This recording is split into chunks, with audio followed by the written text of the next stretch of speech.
السلام علیکم ورحمۃ اللہ وبرکاتہ۔ الحمدللہ رب العالمین والصلاة والسلام علی سید الانبیاء والمرسلین وعلی آلہ واصحابہ اجمعین، اما بعد۔ آج رحمان کی رحمت کے اس پروگرام میں ہم آغاز کرتے ہیں اللہ کی حمد و ثنا اور اللہ کا شکر ادا کر کے، اور درود و سلام ہو محمد صلی اللہ علیہ وسلم، آپ کے فیملی، آپ کے اصحاب اور آپ کے متبعین قیامت تک جو آنے والے ہیں، سب پر اللہ کی رحمت اور برکت نازل ہو۔ اے اللہ، تو رسول صلی اللہ علیہ وسلم پر ایسی رحمت و برکت نازل فرما جیسے تو نے ابراہیم علیہ السلام اور ان کے آل اولاد پہ برکت نازل فرمائی ہے۔ تو آج رحمان کی رحمت میں اللہ کی رحمت تو ہمیں ہر طریقے سے ڈھانک لی ہے۔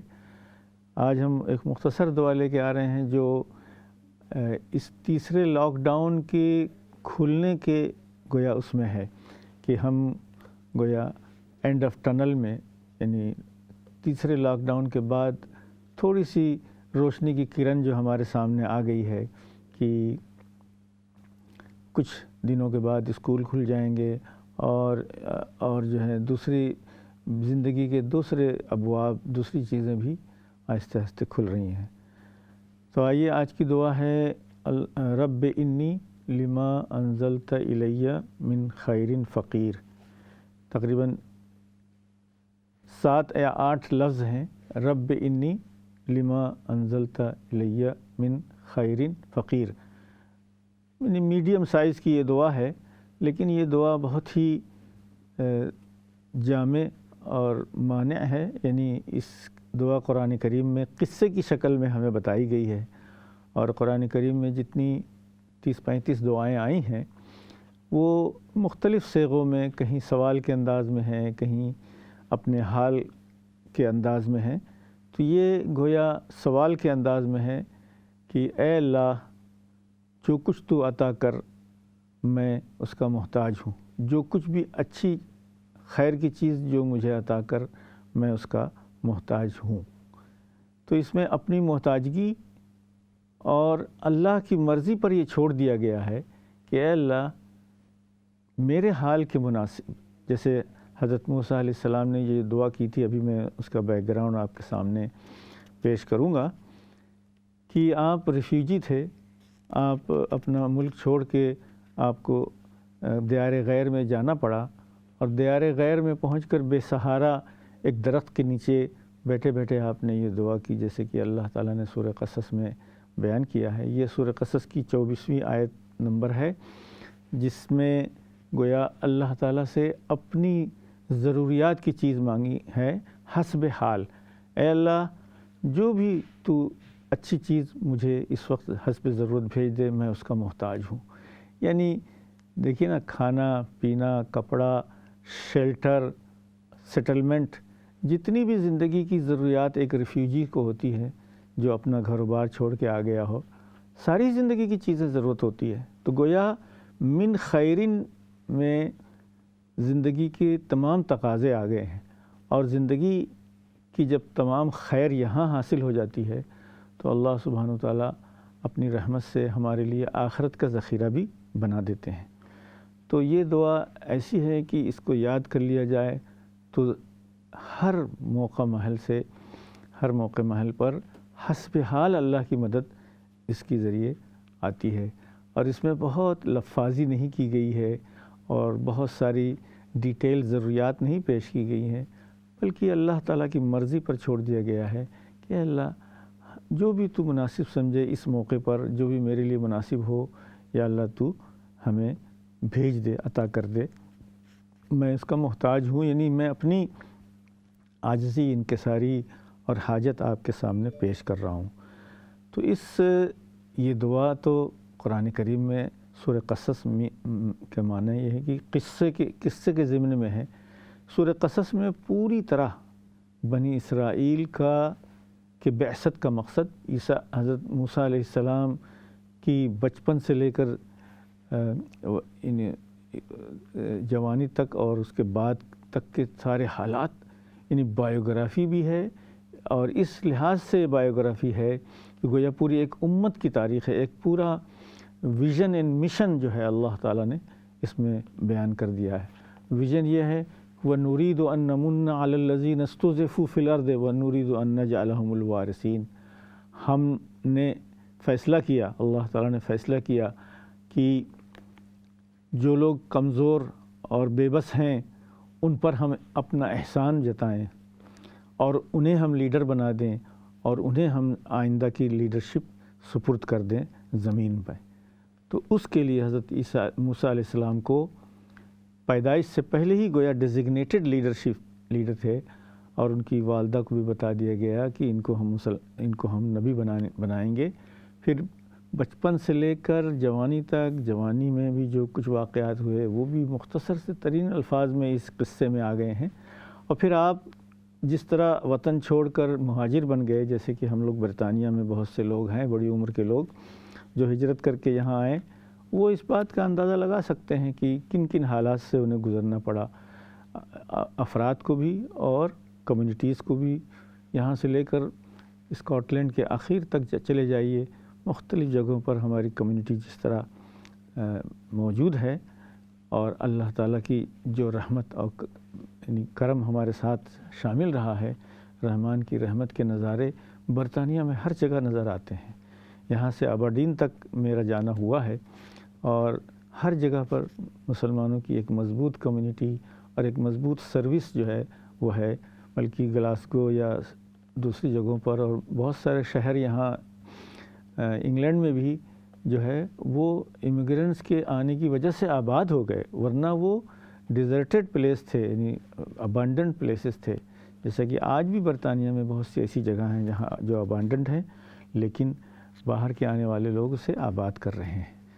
تو ری جنریشن جو ہے وہ ہجرت کے بعد ہوا۔ اسی طرح یعنی یہ تو ہمارے انڈیویجول حالات ہیں اور انڈیویجول یا کمیونٹی کی جو حالات ہیں، اور آج کل لاک ڈاؤن کے بعد اب جو نئی زندگی شروع ہو رہی ہے، نئی اوپننگ جو ہو رہی ہے، پوسٹ کووڈ جو ہے، جو لائف اسٹائل بننے والا ہے، اس کے بھی یہ مناسب ہے کہ اے اللہ ہمارے حسب حال جو بھی اچھی چیزیں ہوں، خیر کی باتیں ہوں، وہ اللہ تعالیٰ تو ہمارے لیے بھیج دے۔ رب انی لما انزلت الیہ من خیر فقیر۔ کبھی کبھی جب کسی چیز کی ضرورت ہے، کسی چیز کی حاجت ہے، مثلا جو لوگ اپلیکیشن دے کے امپلائمنٹ اور انٹرویو کا انتظار کر رہے ہوں تو یہ پڑھ سکتے ہیں۔ اسی طرح ایگزام دینے کے بعد انتظار کر رہے ہوں تو یہ پڑھ سکتے ہیں، اور ایگزام کے بعد کامیابی ہونے کے بعد جاب اور سیٹلمنٹ کے لیے جیسے خودی مکان، شادی، بیاہ اور جو جتنی چیزیں ہیں اس کے لیے کر سکتے ہیں۔ اس میں کہیں لکھا نہیں ہے کسی رسول صلی اللہ علیہ وسلم نے یا کسی نے کہ یہ فلاں فلاں چیز کے لیے ہے۔ ایسی جنرک دعا ہے کہ جو اپنے اپنے حال کے مطابق پڑھ لے اسی کا وہی کام ہو جائے۔ چنانچہ یہ پورا قصہ اگر دیکھیں کہ اس دعا سے پہلے بے بسی کی جو حالت تھی حضرت موسیٰ علیہ السلام کی، اور اس دعا کے بعد جب ان کو شیلٹر، جاب اور شادی تینوں چیزیں ان کو جو مل گئی ہیں، گویا اس دعا میں کم از کم حسب حال یہ تینوں چیزیں تو شامل ہیں۔ اس لیے بہت سے علماء کرام نے اس کو ریکمنڈ کیا ہے کہ بے شادی شدہ کنوارے نوجوان یا لڑکیاں جو بھی اس کو پڑھیں ہر نماز کے بعد، اس کو وظیفہ بنا لیں، اور اس سے پہلے اور اخیر میں درود شریف پڑھ لیں، 3، 5، 7 جتنا مرتبہ پڑھنے کی توفیق ہو۔ میں تو یہ کرتا ہوں کہ جب بھی مجھے کسی چیز کی تلاش ہوتی ہے اور طلب ہوتی ہے تو اس کا ایک وظیفہ بنا لیتا ہوں، اور بہت سے لوگوں نے تجربہ ہے، آپ نیٹ پر دیکھ لیجئے کہ بڑے بڑے علماء اور بہت سے افراد نے، اور خود جن لوگوں کو میں نے یہ دعا بتائی ہے انہوں نے بعد میں آ کے بتایا کہ سال بھر کے اندر ہی اندر ہمارے بیٹا اور بیٹی کا رشتہ ہو گیا، جبکہ ہم بہت اس سلسلے میں پریشان تھے۔ تو یہ دعا یقین کے ساتھ مانگی جانی چاہیے، اپنی محتاجگی اور عاجزی اللہ کے سامنے بار بار پیش کرنی چاہیے، اور گویا یعنی نمازوں کے بعد اور ذکر و اذکار کے بعد، درود شریف کے بعد یہ جب دعا کی جائے گی تو قبولیت کی بہت امید ہے۔ تو اس مختصر قصے کے بعد آپ کو سمجھ میں آ جائے گا کہ آج کل ہم سال بھر کے لاک ڈاؤن کے 3 فیزز آف لاک ڈاؤن کے بعد جب ہم نکلے ہیں تو ہمیں دل سے دعا نکلتی ہے کہ او اللہ، ہم اچھی خبریں ہی سننے کو ملے ہمیں اور بری خبروں سے بچا لے۔ اے اللہ، اللہم انی اسألک من فجاءۃ الخیر، او اللہ اچھی خبریں سننے کے لیے ہم متمنی ہیں اور ہر بری خبر سننے سے ہمیں بچا لے۔ تو اللہ نہ کرے کہ پھر کبھی کوئی لاک ڈاؤن کی صورتحال پیدا ہو اور ہم زندگی کے جن مقاصد کے لیے اللہ نے ہمیں پیدا کیا ہے، جو صلاحیتیں ہمیں دی ہیں اللہ تعالیٰ نے، وہ ہم استعمال کر سکیں۔ آپ لوگوں کو بھی اگر کوئی ذہن میں بات ہے یا کوئی تجربہ شیئر کرنا چاہتے ہیں یا کوئی سوال ہے آج کل کے حالات سے متعلق، تو آپ ہم سے کر سکتے ہیں۔ ایک اس دعا کا ری فریزنگ جو ہے میں آپ کے ساتھ شیئر کر سکتا ہوں کہ حدیث شریف میں حضور صلی اللہ علیہ وسلم نے حضرت عائشہ رضی اللہ تعالیٰ عنہ کو یہ ہدایت دی تھی کہ دیکھو، بہت لمبی چوڑی بہت ڈیٹیل دعا مانگنے کے بجائے اللہ سے ایک جامع دعا مانگو، جیسے قرآن کریم میں خود ہے ربنا آتنا فی الدنیا حسنہ وفی الآخرۃ حسنہ۔ خیر کے بعد ایک دوسرا جو جامع لفظ ہے وہ حسنہ ہے کہ اللہ دنیا میں بھی بھلائی دے، آخرت میں بھی بھلائی دے۔ حسنہ یہ گویا سنونم ہے، یعنی مترادف لفظ ہے خیر کا۔ خیر کہتے ہیں ہر وہ چیز جو ہمارے سوٹیبل حال ہو اور ہمارے لیے مفید ہو، یعنی اور خیر میں یہ بھی ہے کہ اللہ تعالیٰ جو ہمارے لیے چنے، خار یخیر خیرن، استخارہ بھی اسی سے آتا ہے۔ تو حضور صلی اللہ علیہ وسلم نے حضرت عائشہ سے فرمایا کہ علیک بالجوامع الکوامل، بہت ہی جامع الفاظ میں دعا مانگو اور اس کو ریپیٹ کرتے رہو۔ تو آپ نے یہ سکھایا کہ خیر اگر مانگنا ہے تو ایسے مانگو کہ اللہم انی اسألک من الخیر کلہ، اے اللہ ہر قسم کی بھلائی ہم تجھ سے چاہتے ہیں، جو ابھی امیجیٹ ہو یا لانگ ٹرم ہو، شارٹ ٹرم ہو یا لانگ ٹرم ہو، جو ہمیں معلوم ہے یا نہیں معلوم ہے۔ اللہم انی اسألک من الخیر کلہ اولہ و آخرہ ظاہرہ باطنہ ما علمنا منہ ما لم نعلم۔ یہ سب تو ڈیٹیل ہے، لیکن بس اتنی دعا، اللہم انی اسألک من الخیر کلہ واعوذ بک من الشر کلہ، اے اللہ ہر قسم کی بری باتوں سے، ایکسیڈنٹ سے، برے حالات سے اور تکلیف سے ہم تجھ سے پناہ مانگتے ہیں۔ یہ سمپل دعا ہے اور جمعہ میں خطبوں میں بھی ائمہ کرام اس کو ریپیٹ کرتے ہیں۔ تو گویا آج کی جو رحمان کی رحمت کی تھیم ہے دعا، رب انی لما انزلت الی من خیر فقیر، اس میں من خیرن میں ہم نے اللہ تعالیٰ کے سپرد کر جائے کہ اے اللہ جو بھی تو ہمارے مناسب حال عطا کرے، ہم اس کے محتاج ہیں، میں اس کا محتاج ہوں پرسنلی بھی، اور ہم مسلم کمیونٹی اور فیملی کے لحاظ سے بھی ہم سب محتاج ہیں۔ تو یہ بھی جامع دعاؤں میں سے ہے، اور دعائیں مانگنے کے لیے چاہے قرآن کی ہو یا غیر قرآن کی ہو، اللہ کا نام لینے کے لیے کسی طہارت کی ضرورت نہیں ہے، یعنی ہر وقت اللہ کا نام لیتے رہنا چاہیے۔ جیسے قرآن میں خود ہے اللہ تعالیٰ نے فرمایا ہے کہ بیٹھے اٹھے لیٹتے ہوئے ہر وقت اللہ کا نام لو۔ تو اللہ کو پکارنے کے لیے کوئی پابندی نہیں ہے، البتہ تلاوت قرآن کو ہاتھ میں لے کر جب تلاوت کی جاتی ہے تو اس کے کچھ آداب ہیں اور وہ ہیں، لیکن جو قرآن کی دعائیں ہیں وہ اگر دعا کے حیثیت سے مانگی جائیں تو اس پر قرآن کا حکم نہیں رہتا ہے، بلکہ وہ ایک انسانی درخواست کے طور سے جب نیت سے پڑھا جائے تو اس کے لیے پاکی ناپاکی کا کوئی مسئلہ نہیں ہے، وضو کے ساتھ ہو یا بغیر وضو کے ہو، ایون جنابت کی حالت میں بھی اللہ کا نام اور اللہ کو پکارنا، ہم ہر وقت اللہ کے محتاج ہیں، چاہے ہم پاک ہوں یا نہ پاک ہو۔ تو لہٰذا یہ چند چیزیں آپ کے سامنے تھیں جو میں نے مناسب سمجھا کہ پیش کر دوں، اور گویا اسی کے سملر جو دعائیں ہیں، اللہم انی اسألک من الخیر کلہ، اے اللہ ہم تجھ سے ہر قسم کی بھلائی چاہتے ہیں، واعوذ بک من الشر کلہ، اور ہر قسم کی برائی سے پناہ مانگتے ہیں۔ تو یہ تو جنرل ہوئی دنیا اور آخرت کے لیے، لیکن صرف آخرت کے لیے بھی اگر کہنا ہو تو اسی کے اینڈ میں ہے جو حضرت عائشہ رضی اللہ تعالیٰ کو رسول اکرم صلی اللہ علیہ وسلم نے سکھایا تھا کہ نسألک الجنۃ وما قرب الیہا من قول وعمل، الٹیمیٹ سکسیس اور الٹیمیٹ خیر تو جنت میں داخلہ ہے. تو اے اللہ ہم تجھ سے جنت مانگتے ہیں اور جنت تک لے جانے والے ان تمام اعمال کی توفیق مانگتے ہیں کہ ہمیں نیک کاموں کی توفیق دے جس سے ہم جنت میں داخل ہو سکیں. وَنَعُوذُ بِكَ مِن جہنم، اے اللہ ہم تجھ سے ہر جو سب سے بری جگہ ہے اس پورے کائنات میں جہنم، اس سے پناہ مانگتے ہیں اور ہر اس چیز سے پناہ مانگتے ہیں جو ہمیں جہنم کے دروازے تک پہنچا دے.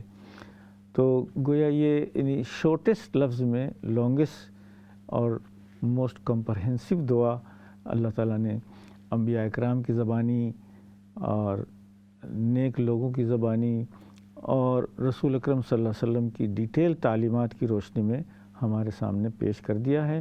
اور ہم آپ لوگوں سے اسی لیے شیئر کرتے ہیں کہ ہم سال بھر کے جو لاک ڈاؤن کے بعد ہم نکل کے آ رہے ہیں تو ہمیں اپنے آپ کو ری بلڈ اور انرچ اور امپاور کرنے کے لیے ہمیں بہت کچھ اللہ کے اوپر توکل، اللہ کے اوپر ایمان اور ایمان کو ثابت قدم رکھنے کی جتنی بھی چیزیں ہو سکتی ہیں انہیں کرنے کی ضرورت ہے. اگر ہم اس دعا کے پورے بیک گراؤنڈ میں جائیں تو حضرت موسیٰ علیہ السلام کو جو قومی مشن دیا گیا تھا، اللہ تعالیٰ کی طرف سے نبوت دی گئی تھی، کمزور لوگوں، کمزور طبقات اور مظلوم طبقات کی مدد کے لیے انہیں بھیجا گیا تھا، اور جس طرح ان کی پرورش ہوئی تھی گویا یہ پورا ایک پروسیس ہے. اور جب اللہ تعالیٰ نے اس سورۃ القصص میں ڈیٹیل سے اس کو قصے کو بیان کیا ہے کس طرح انہوں نے نبوت کو لیا اور پھر آگے بڑھ کر اس کو یعنی اس کو ڈیلیور کر کے دیا اور کتنی مشکلات ان کے سامنے آئی. آئیے ہم اپنے کالر سے باتیں کرتے ہوئے بھی آگے چلیں گے. ہلو، السلام علیکم. وعلیکم السلام مولانا صاحب، کیسے ہیں آپ؟ ٹھیک ہے جی الحمدللہ الحمدللہ. آپ کا پروگرام ماشاءاللہ بہت اچھا ہے. میں نے آپ سے ایک سوال کرنا تھا. جی نماز قصر کے بارے میں پوچھنا تھا کہ سفری نماز کا طریقہ جب وہ قضا ہو جاتی ہے. جی بالکل. اور دوسرا یہ کہ جب جو قضائے عمری ہوتی ہے، جو زندگی میں نمازیں قضا ہو گئی ہیں، ہاں کہتے ہیں نا کہ جب سے 12 سال سے میرے خیال سے انسان پہ نماز فرض ہے. ہاں 7 سال. اس کے بعد جب انسان ریئلائز کرے کہ اب نمازیں قرآنی جو ہے ہمیں نہیں یاد، وہ کس طرح سے ادا کرنی چاہیے. جی شکریہ. مہربانی سوال کا جواب یہ 2 سوالات ہوئے. میں انشاءاللہ اور بھی علماء کرام سے آپ لوگوں نے سنا ہوگا، یہ ہمارا ایک کامن مسئلہ ہے. ہم لوگ جس طرح یہاں ہجرت کر کے آئے، کبھی حالات ٹھیک تھے نہیں تھے. آج سے 40 سال پہلے مجھے یاد ہے کہ ہمیں رمضان کے شروع ہونے کا ہی پتہ نہیں لگتا تھا. تو اور صبح شام سورج نکلنے کے اوقات اتنے چینج ہوتے ہیں کہ نماز کی کیلنڈر ڈھونڈنا بھی مشکل ہو جاتا تھا. لیکن اللہ تعالیٰ کا شکر ہے کہ آج ٹیکنالوجی کے زمانے میں اللہ تعالیٰ نے ہمیں سب سہولت پیدا کر دی ہے. تو سب سے سمپل مسئلہ یہ ہے کہ سفری نماز جو ہے وہ عادی ہو جاتی ہے. اس کی ڈیٹیل میں آپ کے سامنے شیئر کرتا ہوں. ایک کال اور لیتے ہوئے آگے بڑھتے ہیں. ہلو، السلام علیکم. وعلیکم السلام. کیسے مولانا صاحب؟ جی الحمدللہ فرمائیے. ہاں ماشاءاللہ آپ کا پروگرام بہت اچھا ہے، بہت کچھ سیکھنے کو ملتا ہے. قضائے عمری. ہاں اچھا، یہ میں پوچھ رہا تھا کہ یہ جو آپ ابھی دعا بتا رہے ہیں رب انی بمنزلۃ علی من خیر فقیر، یہ کتنی دفعہ پڑھنی چاہیے اور کس ٹائم زیادہ بہتر ہے؟ ایک یہ پوچھنا تھا. دوسرا یہ تھا کہ جیسے بہت زیادہ بیماریاں پریشانیاں ہیں، بیماریاں جا نہیں رہی اور کوئی سارے کام رکے ہوئے ہو نہیں رہے، تو ان کے لیے ہمیں مطلب نماز، اور کہتے ہیں کہ بھی نماز اور صبر سے مدد لے، تو نماز سے ہم کیسے مدد لے سکتے ہیں اس؟ جی شکریہ. تو یہ سوالات آ گئے ہیں تو میں اسی ترتیب سے آپ کے سامنے پیش کرتا ہوں. جب انسان اپنے شہر سے نکل جائے لانگ جرنی کے اوپر 50 مائل یا اس سے زیادہ کے سفر پر نکل جائے تو شہر کے حدود چھوڑتے ہی ظہر، عصر اور مغرب یہ تینوں نمازیں 4 کی بجائے 2 رکعت ہو جاتی ہے بس. بقیہ فجر کی نماز اور مغرب کی نماز جو ہے وہ ایسے ہی رہتی ہے، 2 فرض فجر کی اور 3 مغرب کی اسی حال پہ رہتی ہے. صرف 3 بڑی نمازیں جو ہیں وہ عادی ہو جاتی ہیں. تو یہ ہوئی سفر کی قصری نماز، قصر کرنا.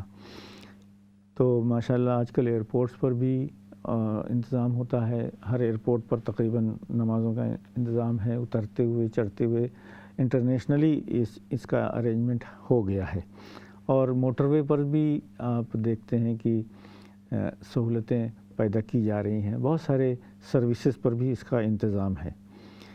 تو یہ تو بہت ہی شارٹ اور سمپل مسئلہ تھا۔ دوسرا مسئلہ تھا قضاء عمری کا، کہ ہم نے کب سے نماز پڑھنا شروع کیا، کب سے شعور آیا، کب سے ہم پر فرض ہو گئی تھی۔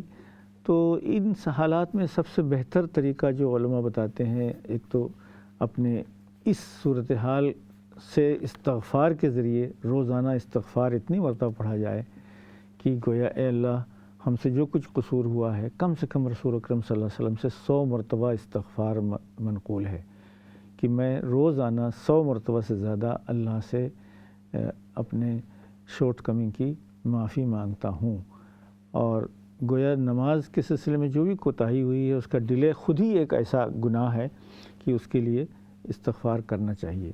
تو کچھ علماء کے نزدیک تو استغفار ہی کی کثرت کرنے سے انسان جو ہے اللہ تعالیٰ کے غیظ و غضب اور حساب سے بچ جائے گا۔ دوسری ترکیب اس کی یہ بتائی گئی ہے کہ چونکہ ہمیں کوئی حساب نہیں ہے کتنی نمازیں ہیں، کیسے کرنا ہے، کون سی نماز کتنی ہے، تو انسان نفل نمازیں ہر جو سنتوں کے بعد اگر وقت ہے تو قضاء عمری کی نیت سے ظہر کے ساتھ ظہر کی پڑھ لے، عصر کے ساتھ عصر کی پڑھ لے، مغرب کے ساتھ مغرب کی پڑھ لے۔ تو اس طرح اگر نیت سے کر لے تو امید ہے کہ اللہ تعالیٰ قبول کرے گا۔ کسی کے پاس کوئی گارنٹی نہیں ہے اور کوئی وہ نہیں ہے، جیسے ہم استغفار اور دعا کے ذریعے اللہ سے امید رکھتے ہیں کہ اللہ ہماری درخواست کو قبول کرے گا، اسی طرح نفل پڑھنے سے بھی امید ہے کہ اللہ تعالیٰ فرض کے مقابلے میں اور قضا کے نام سے جو پڑھی جائے گا۔ تو یہ ایک دوسرا طریقہ ہے۔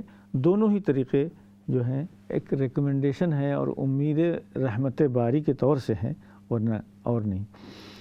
اچھا، جو لاسٹ سوال تھا وہ کہ کتنی دفعہ اور کب، تو چونکہ یہ دعا بہت جامع ہے تو ہر نماز کے بعد سلام پھیرنے کے بعد درود شریف پڑھ کے اگر 3، 5 اور 7 میری رائے ہو کہ کم سے کم اتنی مرتبہ پڑھا جائے تاکہ اس کا معنی اور مفہوم ہمارے ذہنوں میں آ جائے، کیونکہ ہم سورہ فاتحہ یا دوسری چیزیں بعض بے خیالی میں جو دعا کی جاتی ہے وہ اللہ کے نزدیک دعا کے حکم میں نہیں ہے، بلکہ یہ لاہیتاً قلوبہم قرآن میں ہے۔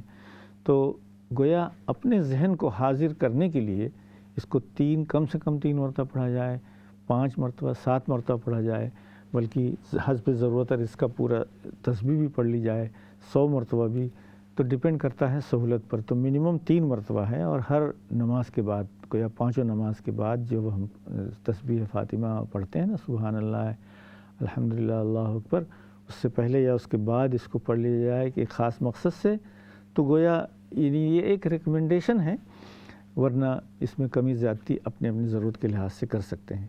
اور جو بھی بندش یا جو بھی پریشانیاں ہیں جاب کے سلسلے میں اور بیماری کے سلسلے میں، حضرت موسیٰ علیہ السلام سے زیادہ ڈسپلیس کون ہو سکتا ہے کہ جن کا نہ گھر، نہ بار، نہ کھانے پینے کا، نہ وطن، ایسی ڈسپریشن کی حالت میں انہوں نے دعا مانگی۔ تو امید ہے کہ اس دعا کے ذریعے ہمارے بہت سارے مسائل جو ہمارے حسب حال ہوں وہ پورے ہو جائیں گے۔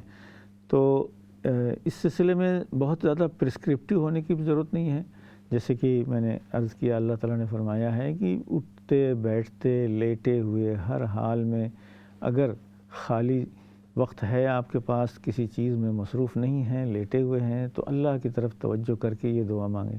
الفاظ سے ضروری نہیں ہے، بلکہ دل سے بھی دعا مانگی جا سکتی ہے، اس کو دعائے قلبی کہتے ہیں، اور اس کو مراقبہ دعائیہ بھی کہتے ہیں، کہ ہم بغیر زبان ہلائے ہوئے اللہ سے چپکے یہ دعا پڑھتے رہیں، مانگتے رہیں۔ اور مثلاً جب بھی ہم بہت سے لوگ لیٹتے ہیں تو ان کو نیند تھوڑی سی دیر میں آتی ہے، تو کچھ لوگ کچھ پروگرام دیکھتے ہیں، کچھ لوگ کتابیں پڑھتے ہیں، تو اگر ہم اللہ کے ذکر میں مشغول ہوتے ہوئے سو جائیں تو امید ہے کہ اللہ تعالیٰ جو ہے ہمارے ایمان اور ہماری زندگی کو قبول کرے گا۔ تو گویا بیڈ ٹائم پر اور بیڈ سے اٹھنے کے بعد جو ہے جو خالی اور بہترین اوقات ہوتے ہیں وہ بہترین ہو سکتے ہیں۔ اللہ تعالی ہم سب کو توفیق دے کہ اٹھتے بیٹھتے اللہ کا نام اور دعا کرتے رہیں۔ السلام علیکم ورحمۃ اللہ وبرکاتہ۔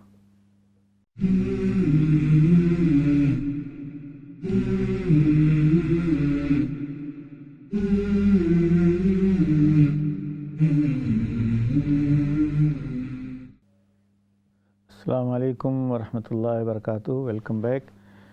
ہم رحمان کی رحمت یعنی اللہ تعالیٰ کی رحمت کو کس طرح اپنے لیے آسان کریں اس پروگرام میں آپ کے سامنے حاضر ہیں، اور پہلے سیگمنٹ میں ہم نے پوری طرح ایک مختصر سی دعا حضرت موسیٰ علیہ السلام کی زبانی جو نقل ہے قرآن میں، اور وہ اس لیے نقل ہے تاکہ ہم بھی اس کی کاپی کریں، رب انی لما انزلت الی من خیر فقیر۔ تو اس سلسلے میں جو بھی اس کے آداب اور وہ تھے ہم نے آپ کے سامنے بیان کیے۔ اس قصے میں بھی سورۃ القصص جو ہے اگر اس کو پورا پڑھ لیا جائے تو بہت ہی عبرت اور اس کی چیز ہیں، ترجمہ اس کا پڑھ لیا جائے تو اس میں کئی سٹیجز ہیں۔ ایک تو یہ ہے کہ حضرت اس موسیٰ علیہ السلام نے سے اگر اس سے پہلے ایک غلطی ہو گئی تھی جس کی وجہ سے انہیں اپنا گھر بار چھوڑنا پڑا، ایک ایکسیڈنٹ ہو گیا تھا، ایکسیڈنٹل ڈیتھ ہو گئی تھی، تو اس ایکسیڈنٹ کے بعد حضرت موسیٰ علیہ السلام نے استغفار مانگا، دعا کی اللہ سے، رب بما انعمت علیہ فلن اکون ظہیرا للمجرمین، اے اللہ تو نے جو میرے ساتھ کرم کیا ہے اب میں کسی غلط کام میں اور کسی غلط کار کے ساتھ کبھی بھی مددگار نہیں بنوں گا۔ تو گویا یہ حضرت موسیٰ علیہ السلام کی طرف سے استغفار تھا۔ اس سے پہلے بھی جب ان سے غلطی ہو گئی تھی تو انہوں نے کہا رب اغفر لی فغفر اللہ، فوراً ہی غلطی کا احساس ہوتے ہی انہوں نے اللہ سے معافی مانگ لی اور اللہ نے انہیں معاف کر دیا، اور پھر انہوں نے یہ معاہدہ کیا کہ اے اللہ تیرے اس کرم کے بدلے، تیرے اس کرم کے نتیجے میں اب آئندہ میں کسی گناہ کے کام میں شریک نہیں ہوں گا۔ یہ اس دعا سے پہلے ہوا تھا، اور پھر اس ایکسیڈنٹ کے نتیجے میں جب آپ کو اپنا گھر بار چھوڑنا پڑا اور ایک دوسرے ٹاؤن میں بے یار و مددگار آ گئے تو آپ نے یہ دعا پڑھی تھی، اور اس دعا کے نتیجے میں آپ کو ہر وہ چیز ملی جو ایک مہاجر اور ایک امیگرنٹ کو ضرورت ہوتی ہے، جاب کی، گھر کی، شیلٹر کی اور سیٹلمنٹ کی، شادی کی، وہ بھی پوری ہوئی۔ تو گویا زندگی کی جس سٹیج میں بھی آپ ہیں اور جو بھی ضرورت ہے وہ اس دعا میں شامل ہو جاتی ہے۔ اس کے آداب میں نے بیان کیے کہ درود شریف 1 مرتبہ یا 3 مرتبہ اس سے پہلے اور بعد میں پڑھ لیں، اور یہ دعا کم سے کم 3، 5 یا 7 مرتبہ دہرائیں تاکہ ہم اس کو حضور ذہن کے ساتھ دعا مانگیں، اور کبھی بھی اس بات کا فوراً یہ نہ انتظار کریں کہ اب میں نے دعا مانگ لی اگلے ہی لمحے میری دعا پوری ہو جائے، اور بے صبری کا مظاہرہ نہ کریں۔ اس کے سلسلے میں آپ کو میں اور بھی کوشن دوں گا۔ آئیے ہم اپنے کالر سے باتیں کرتے ہوئے آگے بڑھتے ہیں۔ السلام علیکم۔ السلام علیکم مولانا صاحب۔ جی فرمائیے۔ جی میں نے پوچھنا ہے کہ اگر آج کل آپ کو پتا کرونا کی وجہ سے مسجد میں بچے نہیں جاتے نماز پڑھنے، تو گھر میں نماز جماعت کراتے ہیں، اگر اس میں فرض کیا، فرض پڑھ لی ہیں جماعت کے ساتھ، تو بعد میں اثر کی سنتے 4 سنت پڑھ سکتے ہیں؟ جی 4 سنتیں جو ہیں وہ عصر کی نماز سے پہلے ہیں، بعد نہیں۔ ہاں پہلے پڑھی جاتی ہے نا، تو اگر فرض کیا وہ بچہ وہ میرا جو ہے نا وہ کام کرتا ہے اپنے دفتر کا گھر میں، اچھا وہ نا کسی وقت وہ آتا ہے جلدی جلدی نا وہ 4 پڑھ لیتا ہے، تو اس کے بعد میں ہم 4 سنت پڑھ سکتے ہیں کہ نہیں؟ نہیں پڑھ نہیں سکتے، کیونکہ ایسا ہے وہ جو پابندی ہے عصر سے مغرب تک، وہ گویا اس بات کے لیے ہے کہ اب آپ دوسرا کچھ کام کریں، جیسے تلاوت ہے یا ذکر ہے، کچھ اور چیزیں کریں۔ نماز جو ہے کچھ چند ہی اوقات میں منع ہے، ان میں سے یہ عصر سے مغرب تک تقریباً 1 گھنٹے کا ٹائم جو ہوتا ہے وہ منع ہے۔ تو اللہ تعالیٰ اس لیے ہے کہ تاکہ ہم ورائٹی رکھیں، ایک ہی چیز میں نہ مصروف رہیں۔ آئیے ہم اگلے کالر کی طرف چلتے ہیں۔ ہیلو السلام علیکم۔ جی السلام علیکم. جی وعلیکم السلام. حضرت جی میں نے آپ سے یہ پوچھنا تھا کہ اگر میں میرے فرض نمازیں جو قضا ہوتی ہیں وہ میں اگر ادا نہیں کرتی اور الٹرنیٹیولی میں اگر اس کے بعد میں تسبیح نماز اور نوافل کی ادائیگی کا اہتمام کرتی ہوں تو کیا سب سے پہلے مجھے اگر وقت ہے تو اپنی قضا نمازوں کا اہتمام ضروری ہے یا اس میں تو کیا مجھے تسبیح نماز کا ثواب ملے گا اور اس میں پلیز یس میرا یہی تھا. جی جی جی قضاء عمری کی فکر جو ہے ماشاءاللہ بہت سے لوگوں میں آ رہی ہے اور آنا چاہیے. تو آئیے ہم قضاء عمری کا پہلا بھی ایک سوال تھا جو ہم نے ڈیل کیا کہ بھائی جو بھی سلوشن علماء بتاتے ہیں کوئی ایک سلوشن جو ہے وہ حتمی نہیں ہے اور رسول اکرم صلی اللہ علیہ وسلم نے اس کو سینکشن نہیں کیا ہے. بس ہمارا ایک خوشگمانی ہے اللہ تعالیٰ سے کہ وہ ہم اللہ تعالیٰ قبول کرے گا. لہٰذا استغفار تو ہونا ہی ہونا ہے. دوسری چیزیں جو ہیں میں اور عرض کروں گا کہ اس کے ساتھ ساتھ اور نوافل کیسے کر سکتے ہیں. آئیے ہم اگلی کال اور سوال لیتے ہوئے آگے بڑھتے ہیں. السلام علیکم. وعلیکم السلام. مولانا صاحب میرا ایک سوال ہے. جی جی فرمائیے. ایک سال تو میری کبھی آنکھ پھڑک لی ہے جی ਉਹਦੇ ਵਾਸਤੇ ਮੈਨੂੰ ਕੀ ਕਰਨਾ ਚਾਹੀਦਾ ਹੈ? ਮੈਂ ਸਦਕਾ ਰਾਤ ਵੀ ਰੋਜ਼ ਕਰਨੀ ਆ ਸਭ ਕੁਝ ਬਿਸਮਿਲ੍ਲਾ ਪੜ੍ਹ ਕੇ ਲੰਬ ਵੀ ਲਗਾਨੀ ਆ ਤੇ ਕੀ ਕਰਾਂ ਮੈਂ ਮੈਨੂੰ ਬੜੀ ਪਰੇਸ਼ਾਨੀ ਹੈ. یعنی پہلا لفظ میں سنا نہیں کہ کیا مسئلہ کیا ہے؟ کبھی آنکھ جڑی ہے نا جی کیا پھر سے کہیں؟ پھڑک لی ہے. اچھا ہاں ہاں ہاں جی جی آنکھ پھڑکنے کا ٹھیک ہے ٹھیک جی جی. آئیے اگلے کال کی طرف چلتے ہیں. السلام علیکم. وعلیکم السلام. محسن صاحب کیسے ہیں؟ جی الحمدللہ. اچھا میں نے یہ پوچھنا تھا کہ جیسے میری والدہ اور والد دونوں کا انتقال ہو چکا ہے جی جی تو ان کے لیے قضاء عمری ہم پڑھ سکتے ہیں؟ اگر پڑھ سکتے ہیں تو کیسے پڑھ سکتے ہیں کہ ان کے لیے جیسے ان سے جو بھی نماز رہ گئی ہے والدہ کے لیے اور والد کے لیے تو ان کے لیے قضاء عمری ہم کیسے پڑھ سکتے ہیں؟ جی جی شکریہ. ہاں یہ بھی بہت اہم سوال ہے بھائی. ماشاء اللہ. یعنی ہمیں سب کی اپنی بھی فکر ہے والدین کی فکر ہے. تو اب آتے ہیں قضاء عمری کے 2-3 مسئلے ہیں میں ان سب کو ڈیل کروں گا. پہلے تو یہ ہم سمجھ لیں کہ آنکھ پھڑکنے کے سلسلے میں کچھ خاص دعائیں ہیں میرے علم میں اس وقت نہیں ہیں. اس کا سب سے پہلے تو میڈیکل علاج بھی کرنا چاہیے اور ڈاکٹر سے NHS سے 111 پر فون کر کے ان کو بات کریں اور ان سے بھی پرسکرپشن لیں یا جو بھی ترکیبیں وہ بتائیں. ڈاکٹر اور میڈیکل لائن کی جو لوگ اس کی ترکیبیں بتاتے ہیں اسے بھی کرنا چاہیے کیونکہ یہ اس کا تعلق ہو سکتا ہے نفسیات سے ہو سکتا ہے حسیات سے فزیکل اس سے ہو. دعاؤں کے سلسلے میں میری اتنی ایکسپرٹی نہیں ہے کہ کسی خاص چیزوں کے لیے دعائیں میں پرسکرائب نہیں کر پاتا ہوں.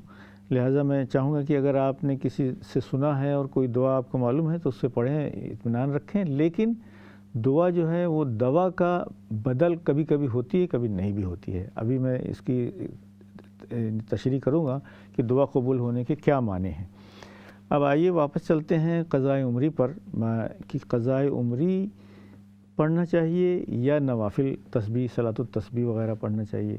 دیکھیے آپ دیکھ لیں کہ مثلاً جو لوگ صحابہ کرام میں جو لوگ مسلمان ہوئے کفر کی زندگی ہے. کفر کی زندگی سے جب اسلام پہ آئے تو اللہ تعالیٰ نے سورہ فرقان میں کہا ہے کہ جو لوگ کفر سے توبہ کر کے آتے ہیں اللہ تعالیٰ ان کے سارے گناہ معاف کر دیتا ہے. تو استغفار اور توبہ سے پرانے گناہ معاف ہو جاتے ہیں. اس مسئلے پر ہم مزید روشنی ڈالیں گے آگے اور کال لیتے ہوئے چلتے ہیں. السلام علیکم. وعلیکم السلام ورحمۃ اللہ وبرکاتہ. کیسے مولانا صاحب؟ جی الحمدللہ الحمدللہ. ہاں جی میرا ایک سوال ہے تھوڑا جا کیا لمبا کیوں تھوڑا جا بڑا سوال ہے کہ ایسے سوال ہے کہ جیسے کہ میرے ہسبینڈ کی شراب والی دکان ہے 20 سال سے. پہلے تو میں سلائی کرتی تھی نا کپڑے تو وہ ہوٹل میں کام کرتا تھا. وہ اس نے لے لی دکان نا وہ شراب والی تو میں روکتی تھی تو نہیں رکا. 20 سال سے میں روک رہی ہوں کہ یہ صحیح نہیں ہے آپ چینج کر لو یا اسے بند کر دو یا کچھ کر لو. میں پوچھنا چاہتی ہوں کہ میں تو جو اللہ تعالیٰ کے احکام ہے سب پورے کر رہی ہوں اللہ تعالیٰ کے فضل و کرم سے کیونکہ مجھے ڈر ہے کہ اللہ کے پاس جانا ہے, قبر حشر کا مجھے ڈر ہے, میں کر رہی ہوں, اور جو ہسبینڈ ہے وہ چھوڑنے کو تیار نہیں ہے. میں پوچھنا چاہتی ہوں کیا میں اس کو منع کرنے کے باوجود, آپ پوری کوشش کرنے کے باوجود روک نہیں پا رہی, کیا میں جو عبادت کر رہی ہوں, جہاں میں کئی کہتے ہیں کہ آپ کی عبادت تو قبول نہیں ہونی. اچھا ٹھیک ہے, یہ شکریہ. یہ بھی ایک مسئلہ ہے. اس سے پہلے بھی جو یہ قضاء عمری کے ساتھ نفل کا مسئلہ تھا, تو یہ غلط فہمی ہو سکتی ہے. دیکھیے, نیکی اور برائی دو الگ الگ خانے ہیں. اللہ تعالیٰ نے قرآن میں فرمایا ہے کہ ان الحسنات یذہبن السیئات, نیک عمل سے برے عمل مٹ جاتے ہیں. نیکی کا کام کرنے سے برائی کا اثر ختم ہو جاتا ہے. تو اگر کوئی دوسرا قانون یہ ہے کہ لا تزر وازرۃ وزر اخرى, ایک کا گناہ دوسرے کے سر نہیں ہوتا ہے. اگر آپ نے کسی کو منع کر دیا اور آپ اس سے ناراض ہیں اور نہیں پسند کرتے ہیں, تو آپ اس گناہ میں شریک نہیں ہیں. تو اس کے علاوہ جتنے بھی آپ نیک کام کریں گے وہ سب قابل قبول ہوں گے. جب بھی, جیسے حضور صلی اللہ علیہ وسلم نے فرمایا ہے کہ اگر کوئی برائی کام دیکھو تو اس کو ہاتھ سے روک دو, اگر اس کی طاقت نہ ہو تو زبان سے کہہ دو, اگر زبان سے بھی کہنے کی ہمت نہ ہو, موقع نہ ہو, تو دل سے برا سمجھو. تو یہ تینوں درجے جو ہیں اپنی جگہ پر قابل قبول ہیں. اس کی وجہ سے آپ کے اپنے اعمال پر اور نیک اعمال پر کوئی اثر نہیں پڑتا ہے. البتہ اس سلسلے میں یہ ہسبینڈ اور وائف کے تعلقات کے سلسلے میں جو لانگ ٹرم مسائل ہیں, اس سلسلے میں کسی سے پرسنل کاؤنسلنگ اینڈ ہیلپ, رشتہ داروں سے, گھر کے بڑے لوگوں سے یا پروفیشنل کاؤنسلنگ لی جائے تو اچھا ہے. اب ہم چلتے ہیں قضاء عمری کے سلسلے میں. تو قضاء عمری کے سلسلے میں بھی جتنے مشورے دیے جاتے ہیں اس میں کوئی پرسکرائب اور کوئی شیورٹی نہیں ہے, صرف عقل اور خیال اور علماء کی مشورے کی بنیاد پر ہے. تو سب سے بہتر مشورہ تو یہ ہے کہ آپ استغفار پڑھیں, اللہ سے معافی مانگیں جو بھی قصور اور ڈیلے ہو گیا ہے. ایک تو دوسرا ہے کہ اگر وقت میں گنجائش ہو تو روزانہ ہر نماز کے ساتھ ایک نماز پرانی پڑھتے جائیں. ایسے ہی صرف اللہ تعالیٰ گویا ایکسٹرا نوافل ہم قضاء عمری کے نام سے کریں تو امید ہے کہ اللہ قبول کرے گا, کوئی گارنٹی نہیں ہے, کیونکہ جو گناہ ہو گیا وہ ہو گیا. اچھا, اس کے بعد اس کے استغفار ہی کرنے سے اس کو ختم ہو سکتا ہے. اللہ تعالیٰ استغفار کرنے سے معاف کر لیتا ہے. اب اگر قضاء عمری کا وقت نہیں ہے یا موقع نہیں ہے یا کسی اور نفل کا موقع آ گیا ہے, صلاۃ التسبیح ہے یا دوسری چیزیں ہیں, تو صلاۃ التسبیح کے اپنے بھی فضائل ہیں اور اس کا اپنا موقع محل ہے. تو یہ نہیں ہو کہ قضاء عمری کی وجہ سے ساری دوسری چیزوں کو موقوف کر دیا جائے, بلکہ جتنا کام ہو سکتا ہو بیلنس کیے کرتے ہوئے, گنجائش رہتے ہوئے وہ کرتے رہنا چاہیے. اور صلاۃ التسبیح بھی ایک یعنی استغفار کا ایک طریقہ ہے, یعنی بہترین استغفار ہے صلاۃ التسبیح. گویا یہ بھی قضاء عمری ہی کی ایک گویا اللہ سے معافی مانگنے اور رحمت طلب کرنے کا ایک ذریعہ ہے. لہٰذا یہ بھی قضاء عمری ہی کے ضمن میں آ جائے گا. البتہ یہ جو ترکیبیں ہیں کہ بھئی ہم پڑھ لیں تو امید ہے کہ اللہ تعالیٰ قبول کریں گے, لیکن یہ کوئی شیورٹی گارنٹی نہیں ہے. استغفار اور معافی مانگنے پر اللہ معاف کر دیتا ہے, وہ قرآن کریم میں اس کی گارنٹی موجود ہے. اور کمپنسیشن کا جو ہے وہ تو وہ ہے, یعنی ایک خوشگمانی ہے, ہمیں اللہ تعالیٰ سے امید قوی ہے. اور اب رہا جیسے والدین یا دوسرے لوگوں کی نمازیں اگر رہ گئی ہوں, تو مثلاً اگر ان پر کوئی قرض ہو تو ہم قرض ادا کرتے ہیں, اگر ان کے کچھ روزے ہوں تو ان کے روزوں کا فدیہ ادا کرتے ہیں. اسی طرح نمازوں کا بھی یعنی نمازوں کی قضا تو ہم ان کی بہاف پہ نہیں کر سکتے, لیکن نمازوں کا فدیہ بھی کچھ علماء نے اس کو مشورہ دیا ہے, اور وہ بھی کہ امید ہے کہ اللہ تعالیٰ قبول کر لے گا. یعنی صدقہ کرنے سے گویا نیک اعمال ہونے سے ان کے بیلنس جو ہے ان کے نام اعمال میں بدل جائے گا. تو اگر مرحوم رشتہ دار اور والدین کی طرف سے قضاء عمری کرنا ہے تو اس کی بہترین شکل ہے ان کے لیے دعائے مغفرت کرنا اور ان کی طرف سے صدقہ خیرات کرنا. یہ دو چیزوں سے امید ہے کہ ان کے حساب کتاب میں آسانی ہوگی اور بچوں کی اور رشتہ داروں کی دعا جو ہے اللہ تعالیٰ قبول کرتا ہے ان کے لیے اسپیسیفکلی نماز پڑھنے کی کوئی روایت اور کوئی طریقہ نہیں رہا ہے کہ ایک آدمی کے بہا پہ دوسرا نماز پڑھے، ورنہ ہم تو زندگی میں خود نماز نہ پڑھنے کے بجائے کسی کو بھی کرائے پہ لے کر نماز پڑھوا سکتے تھے، لیکن فرض جو ہے وہ شخص انڈیویجول پر ہوتی ہے اور ایک وقت میں ہوتی ہے۔ چنانچہ جو علماء یہ کہتے ہیں کہ جب وقت گزر گیا تو اب اس کا کوئی کمپنسیشن نہیں ہو سکتا سوائے اللہ سے معافی مانگنے کے۔ تو یہ سب مختلف علماء کے مشورے ہیں، اور یہ سب مشورے اس لیے ہیں کہ اللہ کی رحمت ہمارے طرف متوجہ ہو جائے، اور اللہ تعالیٰ بہت بنیاؤں کی طرح اور اکاؤنٹنٹ کی طرح وہ نہیں ہے کہ بہت ہی مین میخ کرتے ہوئے وہ ہوگا۔ کبھی کبھی قیامت کے دن جو اعمال کا وزن ہوگا وہ بہت ہی فکس نہیں ہے، بلکہ ایک کلمہ اور ایک استغفار جو ہے اس سارے گناہوں کو دھل بھی سکتا ہے، اور اللہ تعالیٰ کی رحمت بھی اس دن ہوگی۔ تو لہٰذا ہمیں بہت ہی مائنوٹلی اکاؤنٹنگ کی ضرورت نہیں ہے، بلکہ جنرلی اللہ سے کہنے کی ضرورت ہے کہ اللہ ہم تیرے رحمت اور اس کے محتاج ہیں، تو ہم پر رحم سے ہمیں ڈھانک لے تاکہ ہماری نجات ہو جائے۔ ہمارے اعمال تو اس قابل نہیں ہیں کہ ہم اس کی وجہ سے نجات حاصل کریں، تو گویا اپنے اعمال اور کردار پر زیادہ اعتماد کرنے کے بجائے اپنی عاجزی اور استغفار اور صدقات اور خیرات اور نیکیاں کرنے پر زیادہ توجہ دینی چاہیے۔ اور یہ قضاء عمری کے جو مشورہ ہے یہ بھی ایک نیکیوں کرنے کا ایک طریقہ ہے، اور جیسے نماز پڑھنا ایک نیکی ہے، اسی طرح صدقہ کرنا بھی ایک نیکی ہے۔ تو ایک نیکی دوسرے نیکی کا امید ہے کہ کام کر جائے گی، اور مرحومین کی طرف سے تو صدقہ جاریہ، ان کی دعائے مغفرت اور ان کی طرف سے صدقات کرنا یہی ایک طریقہ رہ جاتا ہے۔ بلکہ حضور اکرم صلی اللہ علیہ وسلم نے فرمایا ہے کہ والدین کے گزر جانے کے بعد ان کے جتنے جاننے والے رشتہ دار اور دوست احباب ہیں ان کے ساتھ اچھا سلوک کرنا بھی گویا والدین کے ساتھ اچھے سلوک کے برابر ہے۔ تو گویا یعنی صلہ رحمی اور حقوق والدین میں والدین کے تمام دوست احباب رشتہ دار بھی آ جاتے ہیں، تو اس طرح سے بھی ہم اپنے والدین کو ایصال ثواب کر سکتے ہیں۔ تو آئیے ہم اس دعا کے اینڈ میں یہ سمجھنا چاہتے ہیں کہ آخر ہم بار بار دعا مانگ رہے ہیں، 10 مرتبہ 20 مرتبہ 25 مرتبہ 5 دن 10 دن 20 دن ہماری دعا قبول کیوں نہیں ہو رہی ہے اور ہم چھوڑ دیتے ہیں۔ تو یہ جو پیسیمزم ہے اور چھوڑنا ہے، اس سلسلے میں وارننگ آئی ہے کہ بھائی اللہ تعالیٰ پر ہمارا کوئی دھوس تو نہیں چل سکتا کہ اللہ تعالیٰ میں نے مانگ لیا ہے آپ کو دینا ہی دینا ہے، ایسا تو نہیں ہے۔ ہم تو اپنی محتاجگی اور کمزوری بتائیں گے اور گویا اللہ سے رحم کی اپیل کریں گے۔ اللہ کے اوپر ہے کہ وہ قبول کرے نہ کرے۔ قبولیت کی بھی 3 شکلیں ہیں، جیسے کہ آپ نے پہلے بھی اور علماء سے سنا ہوگا کہ اللہ تعالیٰ وہی چیز دے دیتا ہے فوراً، تو یہ تو بہت ہی لکی ہونے کی بات ہے۔ لیکن دوسرا قبولیت کی شکل یہ ہوتی ہے کہ اس دعا کو آپ کے نامہ اعمال میں ایک کار خیر اور نیکی لکھ دیتا ہے اللہ تعالیٰ کو، قیامت میں ہمارے سامنے آئے گا۔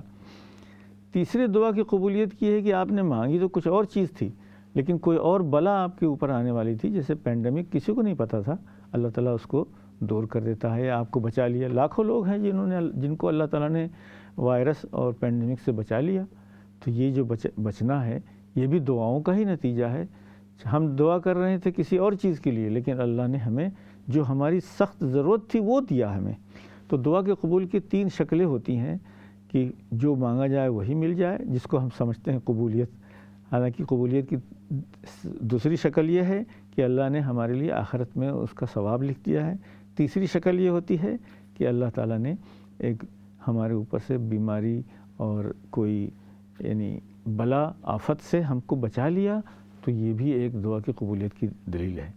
اور یہ جو کہنا کہ ہم مانگتے رہے لیکن ہمارا کام نہیں ہوا، ہو سکتا ہے اور دوسرے کام ہو گئے ہوں جو ہمیں نہیں پتہ ہو، لہٰذا اللہ تعالیٰ سے مانگنا نہیں چھوڑنا چاہیے۔ یہ شیطانی وسوسہ ہے اور مایوسی ہے، اور مزاج کے مستقل نہ ہونے کی وجہ سے ہم دعا چھوڑ دیتے ہیں، اور دعا چھوڑ دینا ہی یہ محرومی ہے۔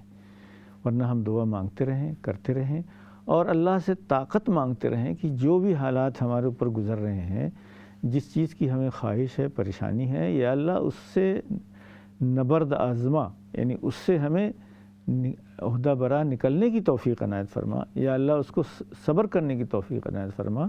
انما یوفی الصابرون اجرہم بغیر حساب، جو لوگ اپنے بلا اور آفتوں پر اور اپنے انکنوینئنٹ حالات پر جو لوگ بھی صبر کرتے ہیں، اللہ ان کو بے حساب اس کا بدلہ دے گا قیامت کے دن۔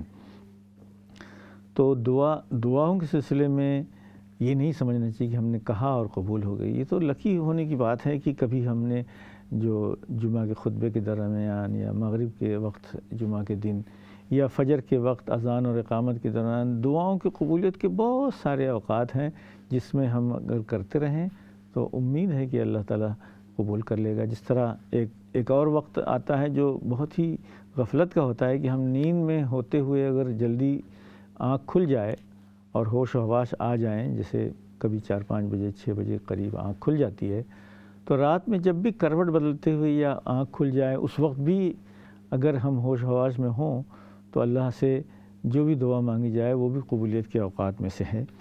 تو اصل ہے اپنی ضرورت اور حاجت کو اللہ کے سامنے پیش کرنا، عاجزی کو پیش کرنا۔ اللہ جس وقت جس طریقے سے رحم کرنا چاہے اللہ تعالیٰ رحم کرتا ہے اور کرے گا۔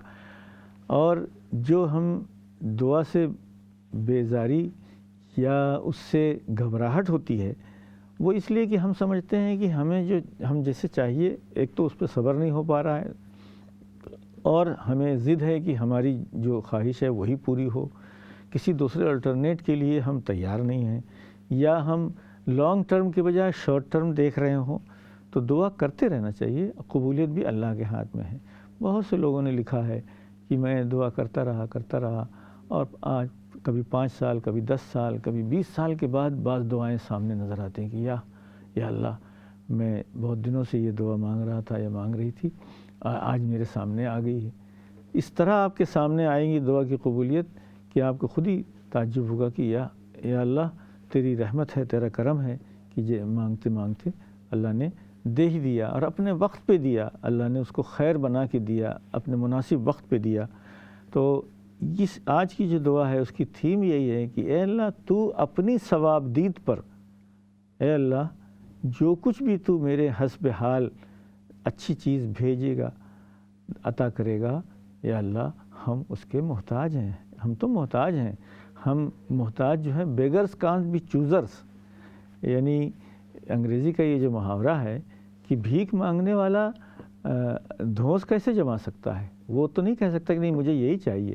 جیسے کہ آج کل ویسے پروفیشنل بیگرز جو ہیں انہوں نے یہ کوشش کی ہے کہ وہ ڈونرز پر اپنا دھوس جماتے ہیں کہ بھائی کم سے کم 1 روپیہ دیجئے، کم سے کم 10 روپیہ دیجئے، یا 1 پاؤنڈ دیجئے، 2 پاؤنڈ دیجئے۔ تو یہ طرز عمل جو ہے اللہ تعالیٰ کے ساتھ صحیح نہیں ہوگا۔ لہٰذا حدیث شریف میں آتا ہے کہ دعا چھوڑو مت، دعا کے بارے میں کبھی یہ نہ کہو کہ میری قبول نہیں ہوئی، کیونکہ قبولیت کے بہت سارے طریقے ہیں، ہمیں نہیں معلوم کہ کس شکل اور کس حیثیت سے قبول ہوئی۔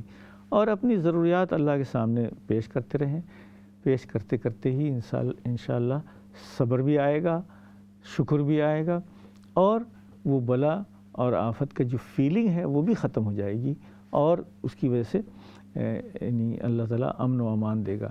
ایک بہت لمبی دعا ہے جو کہ مشکل ہے، میں آپ کے سامنے نہیں ریپیٹ کروں گا کیونکہ اس کے یاد کرنے میں بہت محنت لگتی ہے، لیکن اس کا ترجمہ آپ کے سامنے میں پیش کرتا ہوں۔ اگر اس کو سمجھ لیں کہ اے اللہ میں آپ کا بندہ یا بندی ہوں، میں آپ کے بندہ اور بندی کی یعنی آل اولاد میں سے ہوں، اے اللہ مجھ پر جو تیرا حکم چل رہا ہے وہ بالکل، جو حالات ہیں وہ بالکل آپ کی مرضی کے مطابق ہیں اور آپ کے عدل و انصاف کے مطابق ہیں، کوئی چیز مجھ پر کوئی ظلم نہیں ہو رہا ہے۔ یا اللہ جو بھی حالات تو نے رکھے ہیں ہم شکر گزار ہیں، لیکن ان حالات کے باوجود ہم تیرے ان تمام ناموں سے تجھ سے ہم سوال کرتے ہیں، وہ نام جو تو نے قرآن میں نازل کیے ہیں، تیرے تمام ناموں کا سہارا لے کر، اسماء الحسنہ کا سہارا لے کر آپ سے دعا مانگتے ہیں۔ اے اللہ وہ دعائیں، وہ نام جو تو نے اگر قرآن میں نہیں بھیجا ہے، تو نے کسی نبی کو یا کسی کو